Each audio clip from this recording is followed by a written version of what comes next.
جو شریعت ہمارے لیے مقرر فرمائی ہے اس میں بڑی حکمت ہے اور اس میں ہمارے لیے بڑی سہولت ہے، بڑی آسانیاں ہیں۔ عدت بہت لمبی ہو جائے گی، اور مطلب یہ کہ جیسے میں نے سوال اٹھایا کہ اس عدت میں تو آپ دوسری تیسری طلاق دے ہی نہیں سکتے۔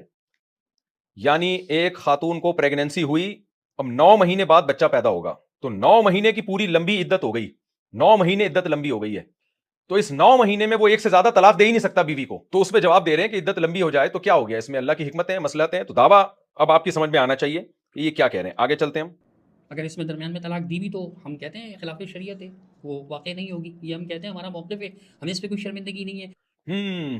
فرما رہے ہیں کہ اس پورے حمل کی مدت میں اس نے درمیان میں طلاق دے بھی دی تو ہوگی نہیں، خلاف شریعت ہے اس لیے نہیں ہوگی، اور ہمیں اس پہ کوئی شرمندگی نہیں ہے۔ دیکھیں صدیق رضا صاحب، آپ یہ کیوں کہہ رہے ہیں کہ ہمیں اس پہ کوئی شرمندگی نہیں ہے؟ میں نے آپ سے یہ تو نہیں پوچھا کہ کن کن مسائل پہ آپ کو شرمندگی ہے طلاق سے متعلق اور کن مسائل پہ شرمندگی نہیں ہے۔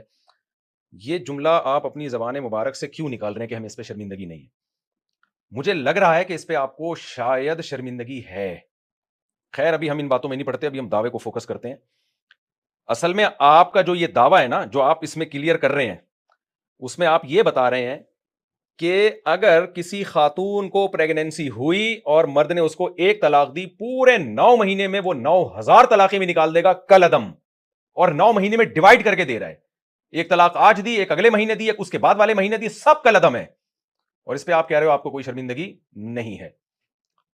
کیوں کہا آپ نے کہ آپ کو شرمندگی نہیں ہے؟ میں نے اب تک جو دعویٰ طلاق سے متعلق ریکارڈ کروایا اس پہ ایک دفعہ بھی کہا کہ مجھے بھائی شرمندگی ہے نہیں ہے، تو بات کی کہانی ہے نا، یہ دعویٰ بھی کلیئر ہوا نہیں ہے، آگے جو آ رہا ہے نا اس سے آپ اور کنفیوز ہو جائیں گے کہ ابھی آپ کیا کہہ رہے تھے اور ابھی آپ کیا کہہ رہے جو شریعت ہمارے لیے مقرر فرمائی ہے اس میں بڑی حکمت ہے اور اس میں ہمارے لیے بڑی سہولت ہے، بڑی آسانیاں ہیں۔ ہیں۔ عدت بہت لمبی ہو جائے گی، اور مطلب یہ کہ جیسے میں نے سوال اٹھایا کہ اس عدت میں تو آپ دوسری تیسری طلاق دے ہی نہیں سکتے۔ یعنی ایک خاتون کو پریگننسی ہوئی، اب 9 مہینے بعد بچہ پیدا ہوگا، تو 9 مہینے کی پوری لمبی عدت ہو گئی، 9 مہینے عدت لمبی ہو گئی ہے، تو اس 9 مہینے میں وہ ایک سے زیادہ طلاق دے ہی نہیں سکتا بیوی کو۔ تو اس پہ جواب دے رہے ہیں کہ عدت لمبی ہو جائے تو کیا ہو گیا، اس میں اللہ کی حکمتیں ہیں، مصلحتیں ہیں، تو دعویٰ اب آپ کی سمجھ میں آنا چاہیے کہ یہ کیا کہہ رہے ہیں۔ آگے چلتے ہیں ہم۔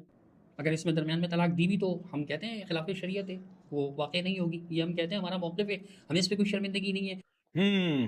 فرما رہے ہیں کہ اس پورے حمل کی مدت میں اس نے درمیان میں طلاق دے بھی دی تو ہوگی نہیں، خلاف شریعت ہے اس لیے نہیں ہوگی، اور ہمیں اس پہ کوئی شرمندگی نہیں ہے۔ دیکھیں صدیق رضا صاحب، آپ یہ کیوں کہہ رہے ہیں کہ ہمیں اس پہ کوئی شرمندگی نہیں ہے؟ میں نے آپ سے یہ تو نہیں پوچھا کہ کن کن مسائل پہ آپ کو شرمندگی ہے طلاق سے متعلق اور کن مسائل پہ شرمندگی نہیں ہے۔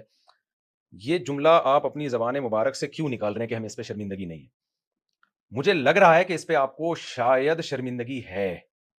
خیر، ابھی ہم ان باتوں میں نہیں پڑتے، ابھی ہم دعوے کو فوکس کرتے ہیں۔ اصل میں آپ کا جو یہ دعویٰ ہے نا